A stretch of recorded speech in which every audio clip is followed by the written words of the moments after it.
Hi, everyone. Thanks for joining us for Conversations Over Coffee with me, Rabbi Steve Wernick. Today, I am delighted to welcome Alon Tal to the conversation. I look forward to asking him about the environment and its impact on health. But before we get to that, we are on Facebook, YouTube, and bethtzedek.tv. If you like today's conversation, don't forget to give us a thumbs up and share with your friends. Comments are always appreciated and help us get the conversation to more people. If you have any questions for our guests, please put them in the Facebook or YouTube chat, and we'll do our best to get them into the show. Now, with that out of the way, allow me to introduce today's guest, Professor Alon Tal, who is the chair of the Knesset Subcommittee for Environmental and Climate Impacts on Health. We'll be discussing environmental and climate impacts on health, which of course makes total sense. Alon has a very, very long bio, and I encourage you to look it up on Wikipedia. You'll see all the wonderful, interesting things he did, from his arrival at Kibbutz Keturah to founding the Adam Teva V'Din, the Union for Environmental Defense, which is one of Israel's first and leading advocacy groups for the environment. He was also a founder of the Arva Institute for Environmental Studies at Kibbutz Keturah, which I'm connected to through the Israel Ride, to raise money for both Chazon and for the Arva Institute. We had the head of the Arva Institute with us over the high holidays for our hot topic conversation. And as you can tell, I'm wearing my Israel Ride fleece today in honor of being with Alon. Alon, thank you for being here with us.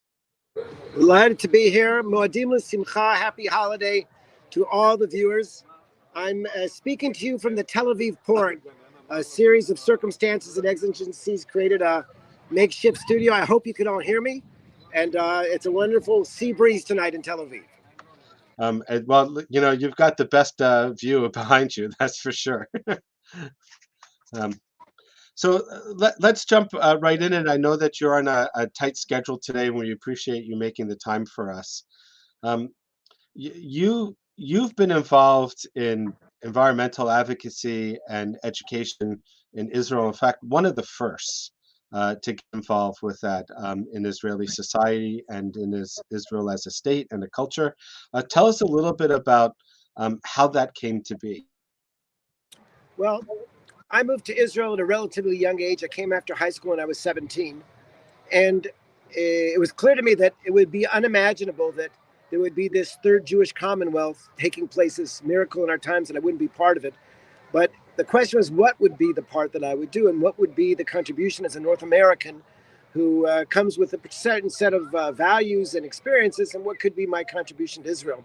I'm lucky that I'm a sort of a second generation environmentalist. My father was head of a laboratory at US EPA in the United States. And he was very, very outspoken about the environment. When I got to Israel, I realized this was an issue which was not yet, how should I put it, in the public's mind, even though already we could see serious problems. And so I was very lucky in my first year of law school. After I got out of the Army, I got a job at what was preceded the Ministry of Environment. And it was clear to me this was sort of a destiny thing. I had to do this and pursue it. And I've been very, very fortunate to be part of this wonderful Israeli environmental community ever since. When you look back over the last 32 years and what was when you were beginning to what is now, what are some of the key changes that you've seen and the things that you're most proud of? Well, the most immediate thing that's changed in Israel since I started working in the environment in 1985, I guess. So it's even more than 30 years. The population has doubled. In other words, Israel has been doing a lot for the environment, but when you're growing this fast, it's practically impossible to avoid many of the pitfalls which we find in terms of water pollution and loss of open spaces and biodiversity loss. And so I think that's the first thing. Israel's become much, much more crowded. Israel's also become wealthier, which is a good thing for many reasons, one of which is we can maybe invest more and expect more from our industries. So I'd say on the whole, factories are polluting less than they did in the past. But because of the, I would say, our fact that we're already almost 10 million people in an area really no bigger than a postage stamp, we have many, many challenges, and that's without even mentioning the crisis we have in the climate now, which we're seeing in Israel. It's a good thing I'm talking to the Tel Aviv coast.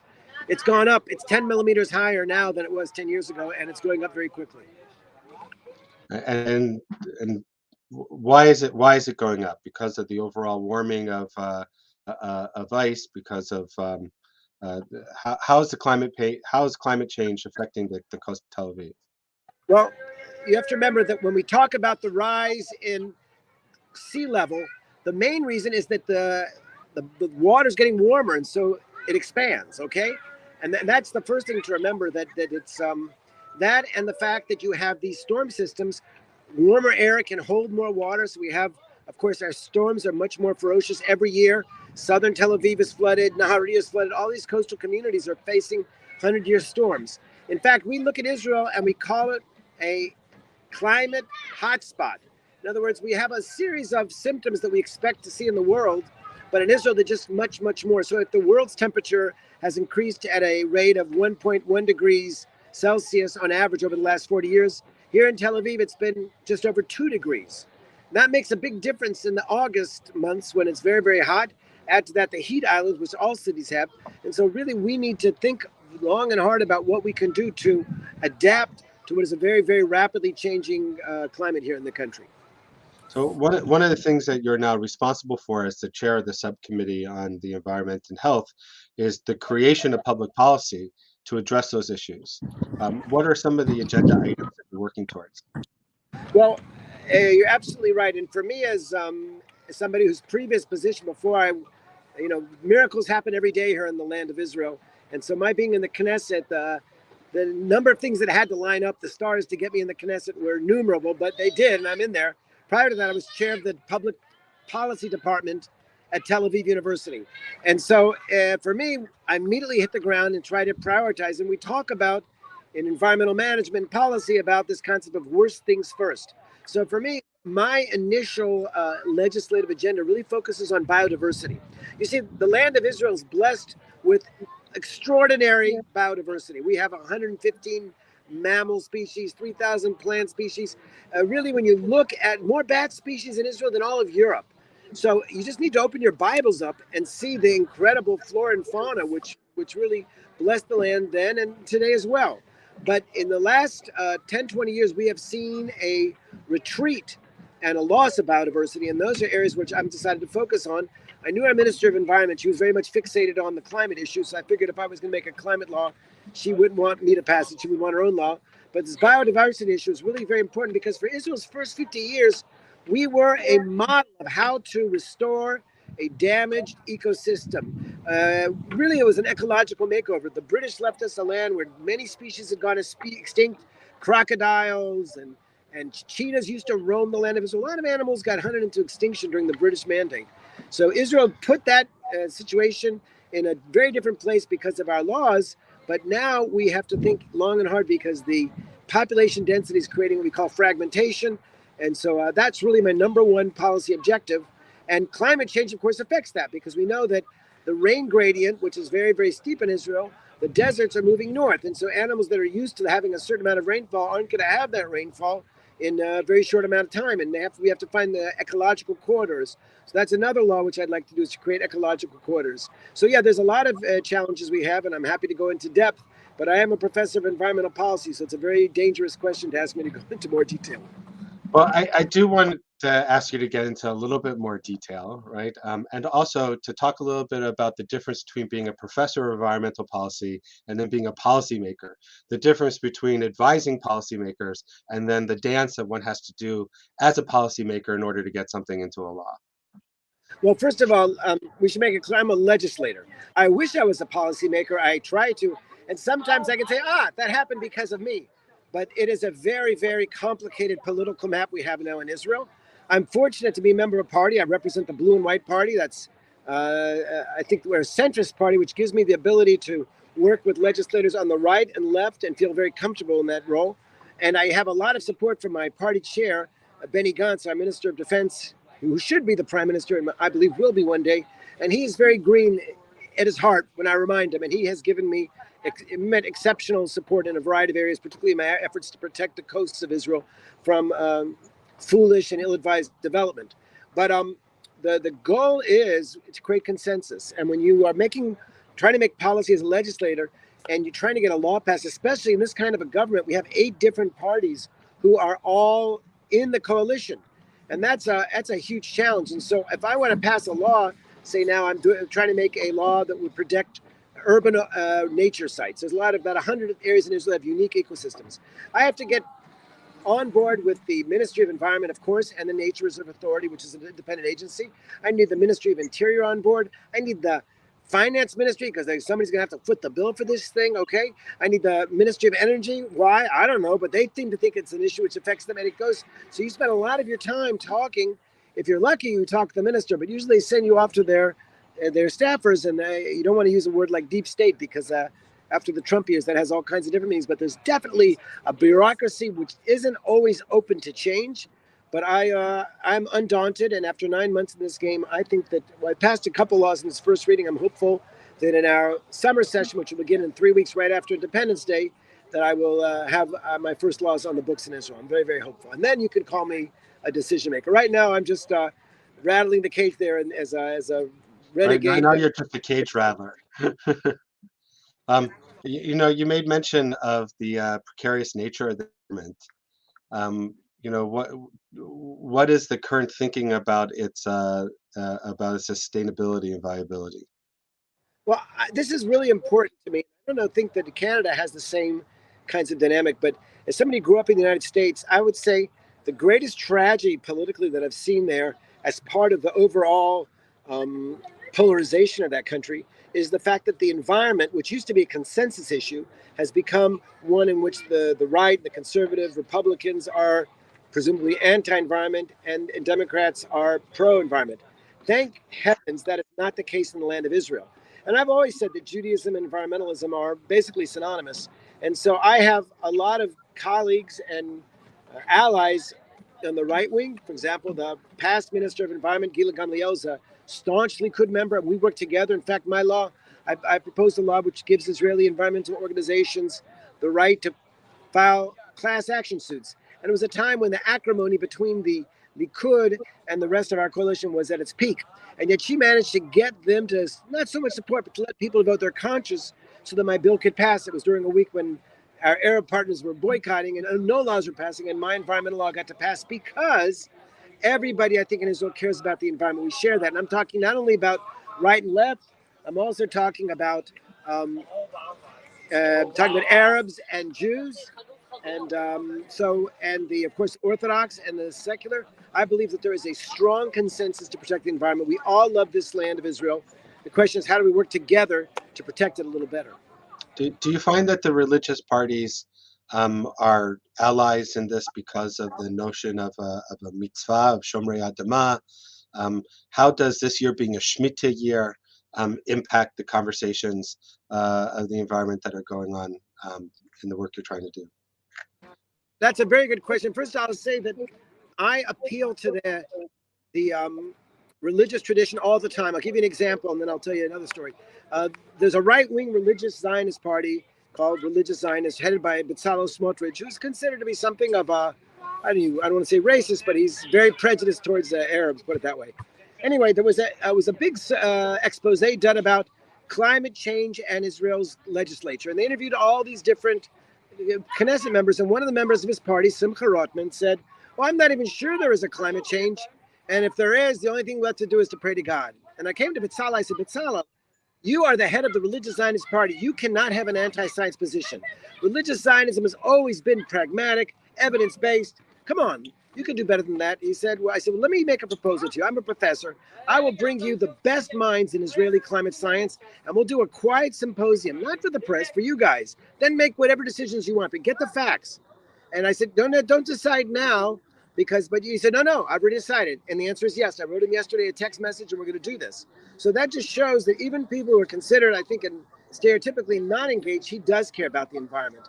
Now, I'll just tell you, we just passed an important law in Israel which imposes a special surcharge on disposable plates and silverware and all that kind of thing. Israel, turns out, has the highest use of disposable plates, and that's because of Shabbos. Because Orthodox families have large number of children, and particularly I would say the mothers there don't want to wash that many dishes on Shabbat. And it's much more easy to throw tons and tons of garbage away. But this is bad for the solid waste. It's bad for plastics. Of course, have impact on the health. So we put in the surcharge. And it was also a climate thing because plastic is a contributor to greenhouse gases.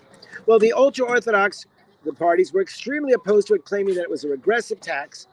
And I made a passionate speech in our finance committee about it. I turned to them and I said, look, I don't have as many children as you do, but I do believe that we have a big Friday night dinner and friends and guests come. And for me, I wash the dishes after Friday night dinner every week. To put a disposable plate on my Shabbat table would be tselem beheichal. It would be like having a graven image in the temple. They looked at me with their eyes open. I said, how can you do that?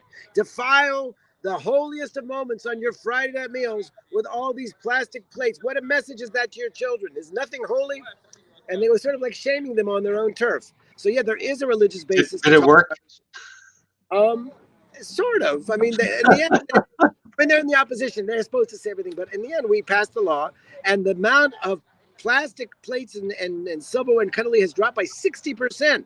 Don't say environmental taxes don't work. They work very, very well. So I'm delighted about that. And I said, look, I'm saving you money. The average Haredi family, there was an expose, there was an ultra-Orthodox journalist. He said he spends 3,000 shekels a month on that's $1,000 a month on disposable plates. He could just spend nothing if he would wash dishes as we've done, Jewish families have done in time immemorial. Wow. 3,000 shekel a month. That's a lot. Yeah, but he's a lot of kids. He's got 14 kids. So start counting up the number of and the meals and the salashittas, and so that's a lot of stuff. We do have a question from someone in the audience. I should say, Alon, that I don't know if you're aware that in Canada, the climate issues are the #1 issues in the country, about which there is the greatest consensus that something needs to be done. Of course, there's a lot of disagreement and political haggling between the oil-producing provinces like Alberta and Saskatchewan versus the western or the eastern provinces like Ontario about how to actually do it. But from a, but I interrupt a second. I want to say that when we came, we also have a part of our coalition deal was to have a carbon tax. And when it came up to the committee, the Environment and Interior Committee, and they were giving us a hard time, it doesn't work. I said, go to British Columbia. They're the poster child. They showed everybody how to make and in fact they did. And they posed the task smartly, gradually, and reduced the consumption of gasoline. They should make it even more expensive. So Canada, in a way, is influencing Israeli public policy, I would say.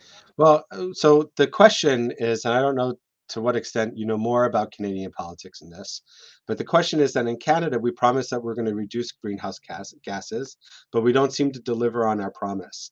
And I think that what the questioner is talking about is,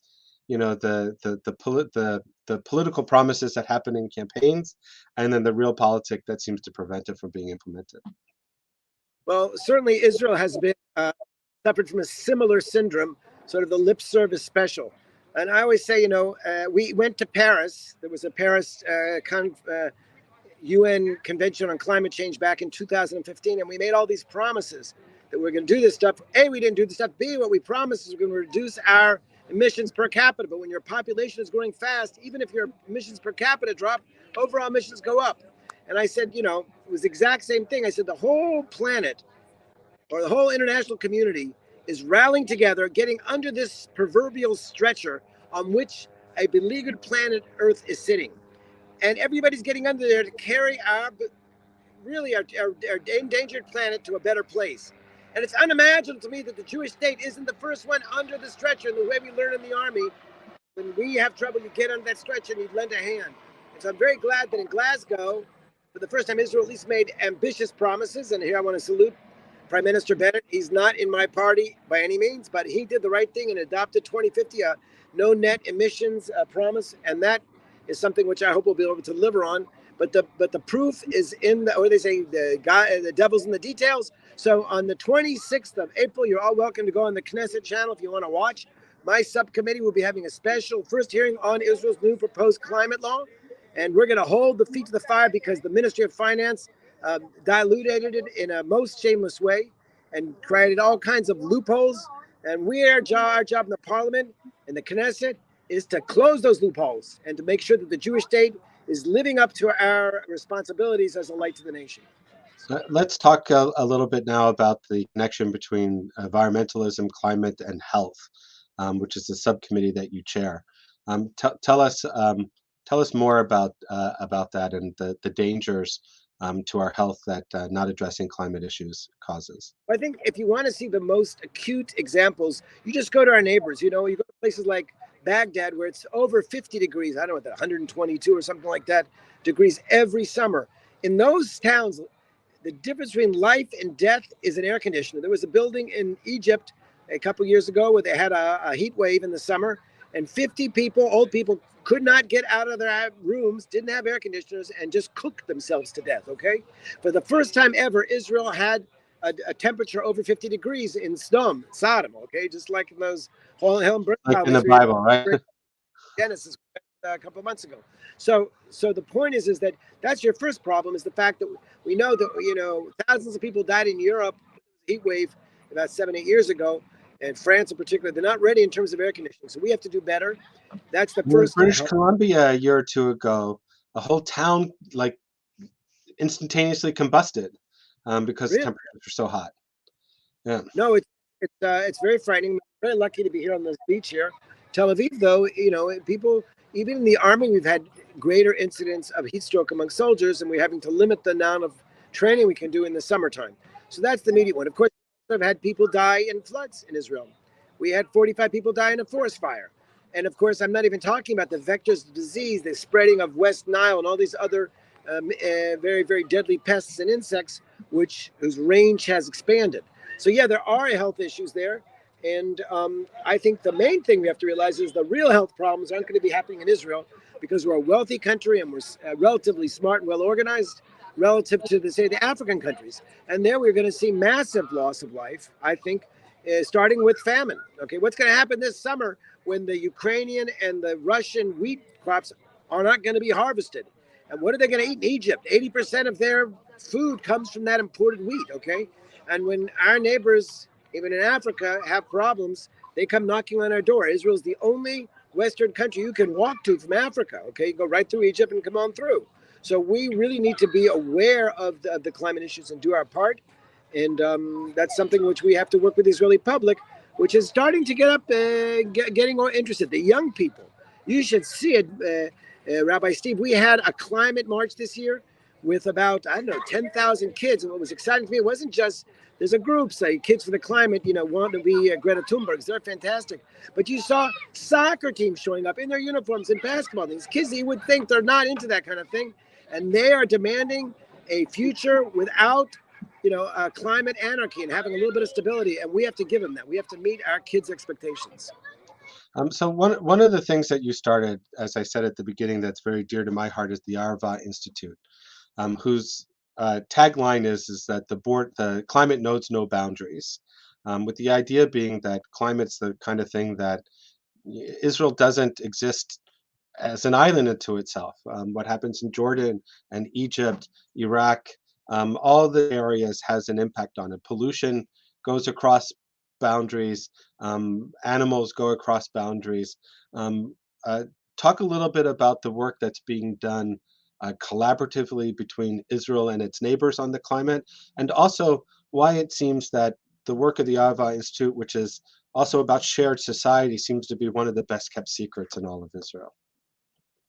Well, probably best kept secret because people like me used to run it are horrible PR people.